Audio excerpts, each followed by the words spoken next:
Welcome to this new Sattology session, and I have an amazing guest with us. He's a publisher, and he has published many successful books. We'll directly talk to him, and we hear from him. It is important that in this world of informational uh, debauchery and the informational fake news, and so that the narrative is written by the invaders or colonists. So this is time to debunk it and promote those publishers and those authors who are trying to present the fact in front of the world. Throughout the world, we know the history is written by conquerors, and the side of the people who are invaded is mostly not presented to anyone, and generally it is brushed aside as mythology or fake news. And the whole ecosystem, which is universities, colleges, they do not promote any of the alternative views, especially in North America. We are here and we are concerned with USA only, but it is good to hear from other side of the continent, other side of the world, Earth. It is like if you drill a hole into US, it's going to reach in India somewhere. So from that side, there is a revival. So if you do not know the statistics, and India, just the one country, India, produces more books than entire Europe, USA, and South America put together. And you can throw in a little bit of Australia, throw in a little bit of New Zealand, just one country. So, and that's the place. It's the literary capital of the world, and they have the newspaper, which is Times of India, has more readership than the entire rest of the English world put together.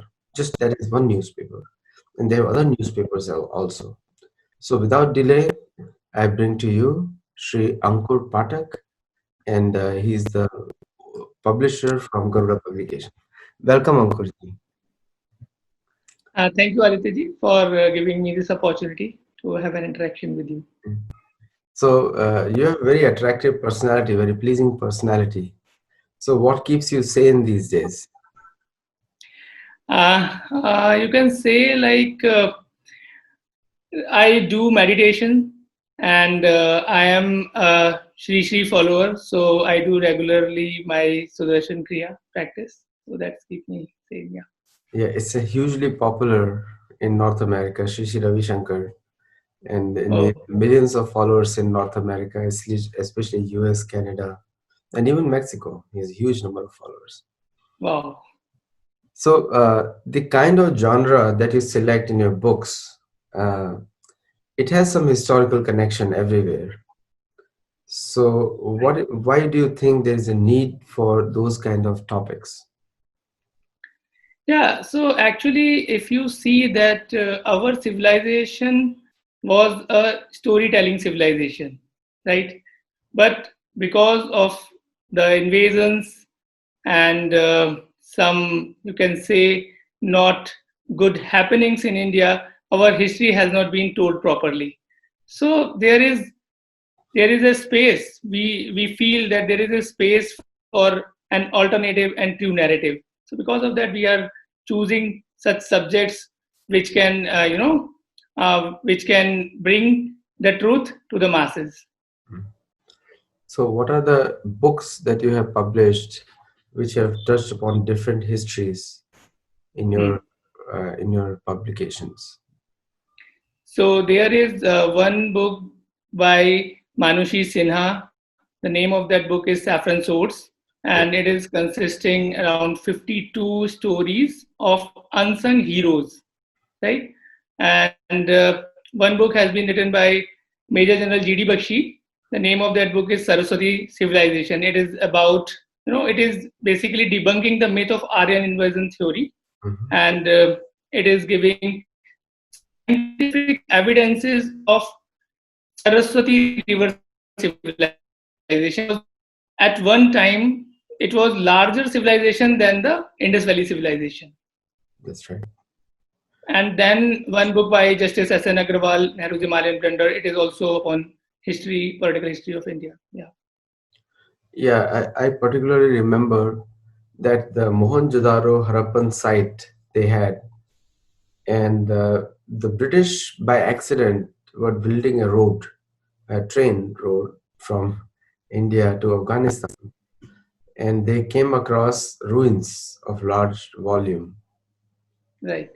and and they so it was an accidental discovery, and they named it as a ancient site pre-Vedic. And the British, particularly, I don't recall the name of the general. He said that this particular township cannot be connected to Hindus, Hmm. because according to him, was when he went to India, he found it very dirty, and so he cannot. So he said such a planned city cannot exist. So, do you think that these people were making that assumption to defame Hinduism, or they were just ignorant fools? No, I cannot say like they were ignorant fools or means when you read the history properly, then you will find that they documented everything, right? And it was their planning. If you read the Macaulay's testimony in the Parliament, British Parliament, then you will find like they were very very well aware that if India is if India is to be cut off from its roots, then only they can rule India. So That's true. because of that, when you want to conquer on somebody, then you will feel them belittle, right? So That's, that was a kind of attempt. that's right. That's right. Yeah. Because it's a well-known thing that the history is manipulated to Hmm. subjugate the colonists. And in the other book, in the Saffron Terror, I did speak to Monoshi last week, and she has done a lot of analysis on many. She told one story also, uh, and Right. uh, and so do you? How do you take that version of 52 stories that she has created? What is your view? Like, where does she come from, and how does that help in debunking all mythology or fake histories? Yeah. So actually, when the proposal of that book came to us, then we were going through the different chapters, and then when I was reading one story of Ram Pyari Gurjar, and Ram Pyari Gurjar was just a 20-year-old um, woman, and who led a women contingent of 40,000 uh, warriors, right? 40,000 women warriors. And we have been told like India was very, very, there were atrocities on women and women were not empowered enough. So if it was so, then how a 20-year-old lady can lead, right? A 40,000 a contingent having 40,000 people, and she not only played a very crucial role in that war against Tamur, and in fact, after that particular war, Tamur has to run away from India, right? So we were we were told about Tamur came and conquered and demolished many several things in India, but suddenly he ran away or he disappeared from history, but nobody tells about the story of Rampyari Gurjar. Then we are also aware of Bakhtiyar Khilji, who demolished the Nalanda and means that particular library, right? But why that Bakhtiyar Khilji has to run away from India all of a sudden? So we were not told the story of Raja Prithu, right? So when I was reading those stories, then I realized like these stories should definitely come out, because we were not fortunate to read those stories during our school days, but the coming generation has a right to know all those all that kind of history. So we dare to publish that work. No, it was certainly a brave decision. So in my first book, I wrote Alexander the Mouse, and I gave a talk in University of Greece that how Alexander was defeated by women in Multan. So you are absolutely right. So oftentimes the history shows what they accuse of others, actually they themselves are accused of. So when they accuse that the women have no rights in Hinduism, but till date, is Muslim women cannot even pray in a mosque. So what right do they have other than baby factories? And other than and also there is a accusation on other areas also, which we'll cover later on some other topic. But there are a lot of accusations which I call them faith-based colonists. So their whole goal is to promote their faith by any hook, means, or crook. So that has resulted in untold misery. I'll just give you an example that in North and South America, the Europeans brought disease. It's called Columbian exchange. So it's called they brought disease, and they brought smallpox is a European disease because they maintain slaughterhouses and they get from the chicken farms they used to get diseases. They are the ones who brought that disease through Columbus to North America. Started with Cat Islands in Bahama, and they killed 100 to 200 million Native Americans, both North and South. And that history is wiped out. There is no Incas, Aztecs, and they are called collectively the term called mythology. So they call Right. it mythology. So this is an act of warfare that they follow by culturally subversion.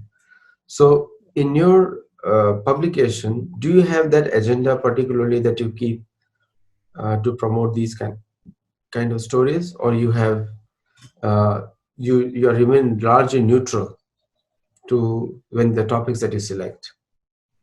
No, basically, the kind of work we are doing is a kind of decolonizing project, you can say. Like, we are basically working on, you can say, that can bring a cultural renaissance, Mhm. right? We are here to bring a truth, right? Like a true history. It is not a kind of agenda. It is a kind of, we are bringing a truth out of, which was, you can say, which has been suppressed, right?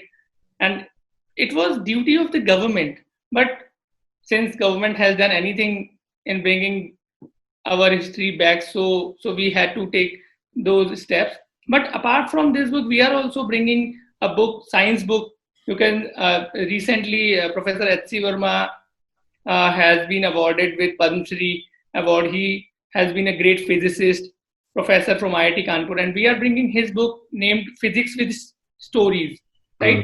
So in that book, we are bringing our stories from Mahabharata, Ramayana, Hitopadesh, and Panchatantra. And Professor Verma is discussing the physics. For example, there is a story of Arjuna in Draupadi Swamvar, how he aimed at fish's eye. So what sort of optics concept were there? So he has been discussing those concepts. So we are not only bringing any propaganda book, but we are working on some innovative ways so that our new generation will be well aware, educated, and innovative. No, that's a very good point. In fact, one of the things I usually say in my talks is that Sanatan Dharma itself is a science. It's not you don't. But in the Western theology, the theology is considered actually mythology because they all know it. They know they manufactured stories about Jesus' birth. It's a well-known fact now, published at many universities. They manufacture stories of the miracles that people see on the mount, and they made some Gabriel. All those fake prophets are there, but but uh, so they have to invent something else, which is called science, which works directly against their faith.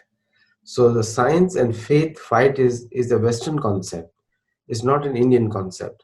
In Vedic culture, sun is important. Sun is not a matter of faith. So it is also a matter of faith, but is also that offering water to sun. It has deep spiritual benefits. You know that. I can see that you're a practitioner. Right. So science and philosophy and culture is merged in Sanatana Dharma, but the other people have to prove it. So I like the title of the book, and the story is the best way to teach somebody. Right. So the Aesop's fables, all the Arabic fables, all have come from Panchatantra. Right. And so India is the so Professor Makarand Pranchi was saying, India is the original land of stories, and Correct. where everyone has adopted, including the 12 Olympian gods in Romans. I was in Rome and I visited their pantheon. Pantheon is the 12 Olympian gods, Dwadash Aditya. So the number 12 in Dwadash Aditya. So they created those stories, and but because they were so far away, so they had to invent something. They were disconnected from India. They came up with the Olympian gods, which is, and they only one mountain Olympian. And when I went to Italy and I asked them, you have to go, if you want to see mountains, you have to visit India first. Then you know what does a mountain look like. Because sometimes they call small hills as mountains, unless they go to Alps and see that. So coming back to this point, so you have selected very interesting topics. What is one topic which really you feel close to your heart in any one of the books? Hmm. You may not take Uh, a book's name. I give you that liberty. yeah. So actually, I'm also an author. I'm also means I'm a co-author in that particular book, Physics with Stories, and I have written two books on English vocabulary, vocab with the name of Vocab Mad Easy.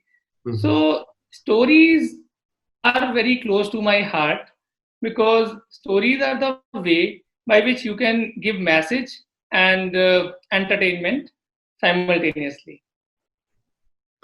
So what is your like? Since you're an author on this book, it even makes me more interesting. So Yeah. what is the point that you want to convey in this book of yours to youngsters in the USA as well as in India? Okay.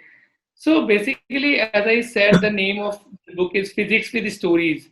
As you also told, like in Western society, science and arts or science and religion are kept separated, right? But in India, you can learn from anything, right? There are phenomena are going around you, right? So when you read any story, then simultaneously you can think of the concept, think of the logic behind that thing, right? So it should not be discarded, like, oh, it was just a story, how this can be possible. For example, if you say, if you can take an example of that tortoise and rabbit story in which tortoise won the race, right? So somebody can ask the question, is it possible how a tortoise can win? Or means, is it possible that such tortoise and hare were talking in that way? So that was not the purpose of that story. The purpose of that story was you need to keep on moving, right? And then at the same time you can also discuss the concept of velocity, right? Linear velocity. So simultaneously kids can learn the message, kids can learn the physics, and it's a absolutely new way of pedagogy where you are not going to make education boring, right? Many times it happens, like, students do not want Mondays, right? Why this is happening? This is happening because they are not getting any interest in schools, because life has become a burdensome thing to them. So it is not the way. So my message is just learn and grow, right? That's right. Yeah. No, I think that's a learning is always constant. Now, one thing that you spoke, it intrigues me. So, America as a country, USA, promotes a Judeo-Christian background. We are Hindus living here. They're very respectful to us. We're loved by them. So we are happy here because we have a general support and encouragement by the local Americans. But at the same time, we see India. In India, the local culture and customs are kind of hidden. So if you look at every single textbook of United States, either in the World Library of Congress or any other premier institution of education, they always promote their ideology. Always. Whether it's right or wrong, that's a different point.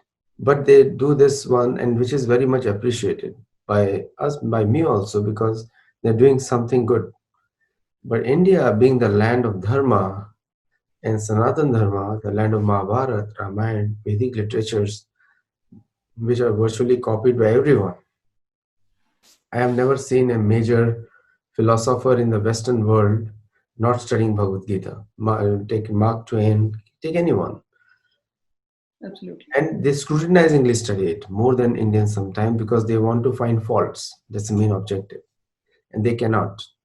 But Indian government doesn't promote their own education, neither culture. We sitting in the US cannot demand it because we have left that country. What is your opinion on that? You touched that point, and therefore I'm asking you.